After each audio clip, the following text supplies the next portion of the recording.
जय हिंद दोस्तों, मैं किशन आप सबका स्वागत करता हूं। शुरू करते हैं आज के डिफेंस समाचारों को। चलिए दोस्तों, पहली अपडेट की बात करते हैं तो भारत के घातक प्रोग्राम को लेकर आ रही है और अब इस प्रोग्राम को एक बड़ी सफलता मिल गई है। दरअसल मैं आपको बता दूं दोस्तों कि ये जो भारत का स्वदेशी यूकैफ है यानी कि घातक है, इसके लिए जो इंजन प्रोग्राम हमारा चल रहा है उस पर अब भारत को एक महत्वपूर्ण उपलब्धि हासिल हो गई है। दरअसल गोदरेज एरोस्पेस ने घातक यूकैफ इंजन का पहला serial production unit D1 GTRE को हैंडओवर कर दिया है और अब D3 और D4 इंजनों पर काम चल रहा है, जिसमें कि प्रोडक्शन क्वालिटी, विश्वसनीयता और परफॉर्मेंस को और बेहतर बनाया जाएगा। इस इंजन की सबसे बड़ी खासियत है इसका स्वदेशी advance full authority digital engine control unit, जो कि ड्रोन को पूरी तरह ऑटोनोमस मिशन को ऑपरेट करने में मदद करेगा। इतना ही नहीं दोस्तों, इंजन को इस तरीके से इन्होंने डिज़ाइन किया है कि उसकी यानी कि इंजन की इंफ्रारेड और थर्मल पहचान कम से कम हो पाएगी, जिससे कि दुश्मन के एडवांस एयर डिफेंस सिस्टम के लिए भी इसे पकड़ना मुश्किल हो जाएगा। और घातक को स्पेशली बनाया जा रहा है दुश्मन के सबसे सुरक्षित एयर स्पेस में घुसकर सटीक हमला करने के लिए। यानी कि दोस्तों, आगे आप देखेंगे कि भविष्य में ये हमारा जो नेक्स्ट जनरेशन का स्टेल्थ कॉम्बैट ड्रोन होगा, जो कि पूरी तरह स्वदेशी तकनीक पर बना हुआ होगा, वही सबसे महत्वपूर्ण ऑपरेशंस करेगा। और इंजन सबसे बड़ी प्रॉब्लम थी, जिससे कि स्पेशली हम बाहर से इंपोर्ट कर रहे थे, लेकिन अब वो इंजन डिपेंडेंसी भी हमारी कम हो गई। तो इसको आप एक बड़ी सफलता मान सकते हैं, जिस पर भारत की प्राइवेट सेक्टर की कंपनी ने अपने आप को साबित करके भी दिखा दिया। वहीं दोस्तों, भारत के एमका फाइटर जेट प्रोग्राम को लेकर भी एक बड़ी अपडेट सामने आ गई है। HAL ने AMC प्रोटोटाइप के लिए GF414 इंजन की टेक्निकल बातचीत पूरी कर ली है। यानी कि अब G और HAL के बीच कमर्शियल नेगोशिएशन चल रहा है, जो कि इस प्रोग्राम को नेक्स्ट फेज में ले जाएगा। एमका, आपको मालूम है कि भारत का खुद का स्वदेशी 5th जनरेशन का स्टेल्थ फाइटर जेट होगा, जिसमें कि stealth technology, artificial intelligence, sensor fusion, network centric warfare और ये लॉयल विंगमैन ड्रोन के साथ ऑपरेशंस कर सकता है। भारत सरकार ने इसके प्रोटोटाइप के डेवलपमेंट के लिए 15,000 करोड़ रुपए भी निर्धारित किए हैं। इवन दोस्तों, मैंने आपको डिफेंस अपडेट में बताया था कि 3 जो इंडस्ट्रियल पार्टनर्स हैं, जैसे कि L&T, bell, Tata advance system और भारत फोर्ज BML, ये अब एमका प्रोटोटाइप के निर्माण के दौर में शामिल हो चुके हैं। प्लानिंग के अनुसार एमका का प्रोटोटाइप 2032 के आसपास उड़ान भर सकता है, जबकि इंडियन एयरफोर्स 120 एमका फाइटर जेट्स का ऑर्डर देने की तैयारी कर रही है। लेट्स सी दोस्तों, भारत का अब जो स्टेल्थ फाइटर जेट का सपना है वो धीरे धीरे हकीकत बन रहा है। इसके अलावा दोस्तों, भारत अब सिर्फ एक क्षेत्रीय शक्ति नहीं रह गया, बल्कि वैश्विक यानी कि ग्लोबल मिलिट्री ताकतों की टॉप लिस्ट में शामिल हो चुका है। हाल ही में सिप्री की एक नई रिपोर्ट सामने आई है, जिसमें बताया गया है कि 2025 में भारत का डिफेंस खर्च 92.1 अरब डॉलर तक पहुंच गया, जिससे कि भारत दुनिया का 5वां सबसे बड़ा मिलिट्री खर्च करने वाला देश बन गया है। कहानी यहीं पे खत्म नहीं होती दोस्तों। रिपोर्ट तो ये भी बताती है कि भारत का परमाणु शस्त्रागार अब लगभग 190 वॉरहेड्स तक पहुंच चुका है, जबकि पाकिस्तान के पास करीबन 170 है। इवन दोस्तों, भारत ने नई लंबी दूरी की मिसाइलें, कैनेस्टाइड लॉन्च सिस्टम, MIRV टेक्नोलॉजी और परमाणु पनडुब्बियों पर भी फोकस तेजी से बढ़ाना शुरू कर दिया। रिपोर्ट्स बताती है कि भारत की स्ट्रैटेजी सिर्फ संख्या बढ़ाने की नहीं है, बल्कि एक विश्वसनीय और परमाणु प्रतिरोधक क्षमता बनाने की है। और आज आप सब देख रहे होंगे कि जहां दुनिया में परमाणु हथियारों की संख्या घटने की बजाय बढ़ रही है, तो भारत भी भैया पीछे क्यों रहेगा। इसीलिए भारत अपनी सुरक्षा जरूरतों के अनुसार अपनी क्षमताओं को मॉडर्न बना रहा है। फिलहाल इस बारे में आपको क्या लगता है, कमेंट सेक्शन में लिखकर बताइएगा। और वहीं दूसरी तरफ भी दोस्तों, सिप्री ने जो रिपोर्ट प्रकाशित की है उसने दुनिया भर को हैरान किया है। बताया गया है कि भारत ने पहली बार कम से कम 12 परमाणु हथियारों को ऑपरेशनल डिप्लॉयमेंट पर रखा है। अब तक की पॉलिसी तो दोस्तों ये थी कि भाई जो परमाणु वॉरहेड्स हैं और मिसाइलें हैं उन्हें अलग अलग रखा जाए, लेकिन रिपोर्ट बताती है कि भारत ने कुछ परमाणु हथियारों को लॉन्च सिस्टम के साथ डिप्लॉय करना शुरू कर दिया है। और इवन भारत का, जैसे कि मैंने बताया कि जो परमाणु हथियारों की संख्या है वो 190 तक पहुंच गई है। और दोस्तों, आप ये जो बदलाव देख रहे हैं, इसके पीछे कई बड़े कारण हैं, जैसे कि भारत की परमाणु मिसाइलों से लैस पनडुब्बियां, INS अरिहंत और INS अर्धिमान।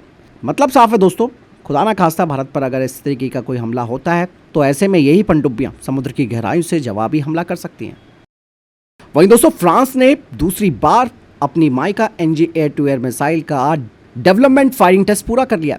और इस बार इस टेस्ट की सबसे बड़ी बात यह थी कि मिसाइल को सुपरसोनिक फ्लाइट कॉन्फ़िगरेशन में रफाल से दागा गया।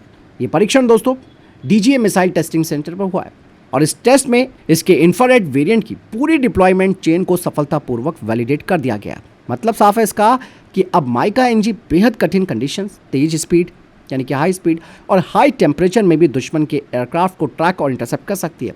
यानी कि ये मिसाइल पुराने माइका सिस्टम का अलग और ज़्यादा घातक वेरिएंट है, जिसे रफाल की एयर कॉम्बैट क्षमता को मजबूत बनाने के लिए डेवलप किया गया। और इतना ही नहीं, MBDA अब एक्यूला नाम का एक नया इंटरसेप्टर मिसाइल भी डेवलप कर रहा है, जो हाइपरसोनिक और अत्यधिक जो फुर्तीले बैलिस्टिक खतरे हैं उन्हें रोक सकता है। और माइका एनजी का ये जो नया टेस्ट है वो कहीं ना कहीं दोस्तों भारत के लिए भी एक बड़ा फायदा दे सकता है, क्योंकि भारत भी 114 रफाल फाइटर जेट ले रहा है, तो उसमें हो सकता है कि नई माइका एनजी भारत को मिले। दोस्तों, ऑपरेशन सिंदूर के बाद भारतीय सेना ने एक ऐतिहासिक फैसला लिया है। पहली बार इंडियन आर्मी ने स्पेशल इलेक्ट्रॉनिक वॉरफेयर ब्रिगेड खड़ी कर दी है, जिसका काम होगा दुश्मन के कम्युनिकेशन, रडार और ड्रोन नेटवर्क को युद्ध शुरू होने से पहले ही अंधा और बहरा कर देना। क्योंकि दोस्तों, आज आप सब देख रहे हैं कि लड़ाई में केवल मिसाइलें और टैंकों का इस्तेमाल नहीं हो रहा, बल्कि इलेक्ट्रोमैग्नेटिक स्पेक्ट्रम पर यह लड़ाई लड़ी जा रही है। इसीलिए ये जो नई इलेक्ट्रॉनिक वॉरफेयर ब्रिगेड है, इसका मेन काम होगा दुश्मन के ड्रोन को ट्रैक करना, उनकी लोकेशन का पता लगाना और जरूरत पड़ने पर उन्हें स्पूफ या फिर जैम कर देना। और इस खास तरीके के मिशन के लिए इंडियन आर्मी अपने स्वदेशी सिस्टम जैसे कि हिमशक्ति और समयुक्ता के साथ साथ 1476 करोड़ रुपए के नए मोबाइल इलेक्ट्रॉनिक वॉरफेयर सिस्टम भी शामिल कर रही है। ये ब्रिगेड्स सेना की नई रुद्रा ब्रिगेड्स, साइबर यूनिट्स और ड्रोन फोर्स के साथ मिलकर इंटीग्रेटेड युद्ध क्षमता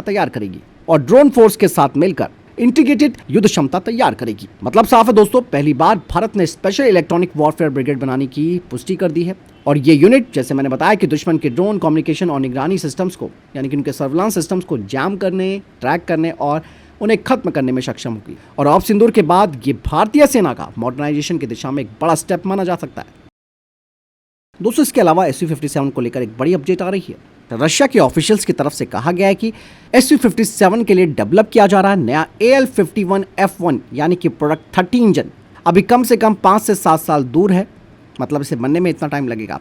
लेकिन सबसे बड़ी न्यूज़ तो ये है कि आज के SU-57 एयरफ्रेम में भविष्य का प्रोडक्ट 30 इंजन बिना किसी स्ट्रक्चरल चेंज के लगाया जा सकेगा।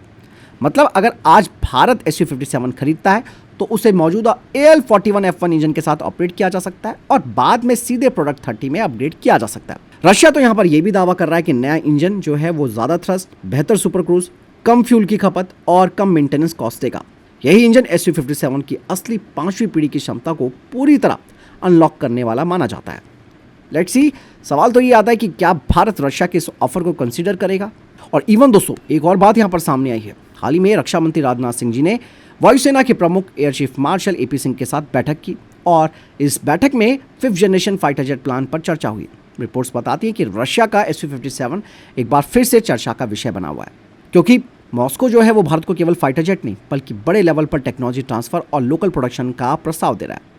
हालांकि भारत अपने AMCA प्रोग्राम की तरफ तो तेजी से बढ़ रहा है, क्योंकि ये भारत का खुद का स्टेल्थ फाइटर जेट होगा जो कि 2035 के आसपास ही सामने आएगा। लेकिन ऐसे में ये कहा जा रहा है कि क्या एक इंटरिम सॉल्यूशन के तौर पर SU-57 को कंसीडर किया जा सकता है या नहीं। इस बारे में रक्षा मंत्री की एक महत्वपूर्ण बैठक हुई है AP सिंह जी के साथ। लेट्स सी फाइनल क्या वर्डिक्ट आता है और क्या फैसला सामने आता है, ये तो तय समय बताएगा। लेकिन चर्चाओं के गलियारे में SU-57 है। भारत की डिफेंस कंपनी जेन टेक्नोलॉजीज ने अपना एक नया अनमैन्ड ग्राउंड व्हीकल वृषभ को अनवील किया है। ये एक रोबोटिक कॉम्बैक्ट व्हीकल है जिसे कि 3 सबसे महत्वपूर्ण मिशनों के लिए डिज़ाइन किया गया है। पहला है कॉम्बैक्ट सपोर्ट, दूसरा है बैटलफील्ड लॉजिस्टिक्स और तीसरा है कैजुअलिटी इवैक्यूएशन। यानी कि दोस्तों, ये जो UGVs हैं ये सैनिकों को लगातार एमुनिशंस पहुंचा सकते हैं, ज़रूरी सामान पहुंचा सकते हैं, घायल जवानों को निकाल सकते हैं। वृषभ को ऐसे इलाकों में भेजा जा सकता है जहां स्नाइपर, ड्रोन या दुश्मन की भारी फायरिंग का खतरा हो। भविष्य में दोस्तों इसमें निगरानी सेंसर्स, थर्मल कैमरे, कम्युनिकेशन सिस्टम और रिमोट वेपन स्टेशन जैसे उपकरण भी जोड़े जा सकते हैं। वृषभ जैसा UGV दिखाता है कि भारत भी अब मिलिट्री रोबोटिक्स और ऑटोनोमस कॉम्बैट सिस्टम के युग में तेजी से आगे बढ़ रहा है। वहीं राष्ट्रपति भवन में हुए डिफेंस इंस्टीट्यूट सेरेमनी 2026 में भारतीय सेना और वायुसेना के 2 वीर योद्धाओं को देश के सर्वोच्च वीरता सम्मानों से सम्मानित किया गया। पहले हैं अमिनेश पाटनी, जिन्हें ऑप सिंदूर में उनके नेतृत्व क्षमता और साहस के लिए वीर चक्र से सम्मानित किया गया। रिपोर्ट्स बताती है कि उन्होंने S-400 एयर डिफेंस सिस्टम का नेतृत्व करते हुए लगातार लोकेशन बदलकर दुश्मन के निशानों को विफल किया और पूरे ऑपरेशन के दौरान एयर डिफेंस नेटवर्क को एक्टिव रखा। वहीं दूसरी तरफ भार्गव कलिता को आतंकवाद विरोधी अभियानों में असाधारण वीरता के लिए शौर्य चक्र दिया गया। जम्मू कश्मीर में एक ऑपरेशन के दौरान उन्होंने बेहद करीब से मुठभेड़ में आतंकियों को घेर कर खत्म किया और अपनी टीम का नेतृत्व करते हुए अद्भुत साहस का परिचय दिया। मतलब दोस्तों, एक जवान ने आसमान से सुरक्षा की, दूसरे ने जमीन पर दुश्मनों का सामना किया। ऐसे वीर सैनिकों की वजह से आज भारत सुरक्षित है दोस्तों। वहीं दोस्तों, भारतीय नौसेना ने अपने 4थे सर्वे वेसल यानी कि लार्ज SVL क्लास जहाज संशोधक का ऑफिशियल क्रस्ट जारी किया है। कोलकाता की गार्डनरी शिप बिल्डर एंड इंजीनियर्स के द्वारा निर्मित ये जहाज भारत की बढ़ती स्वदेशी जहाज निर्माण क्षमता का सिंबल है। करीबन 3,400 टन वजन और 110 मीटर लंबा ये अत्याधुनिक जहाज समुद्र की गहराइयों में हाइड्रोग्राफिक सर्वे, नेविगेशन चैनलों की पहचान और महत्वपूर्ण ओशिनोग्राफी डेटा एकत्र करने में सक्षम है। इसमें autonomous under water vehicle, remotely operated vehicle, digital side scan sonar और मॉडर्न सर्वे सिस्टम लगाए गए हैं। इस जहाज की सबसे बड़ी बात यह है कि इसमें 80% से ज़्यादा सामग्री स्वदेशी है। तो फिलहाल ये थे अभी तक के टॉप डिफेंस अपडेट्स। वीडियो के सामने कोई प्रश्न जवाब या आपको कोई सवाल है कमेंट सेक्शन में लिखकर जरूर पूछ सकते हैं। वीडियो को लाइक और शेयर जरूर कीजिएगा। ख्याल रखिएगा अपना। जय हिंद, वंदे मातरम।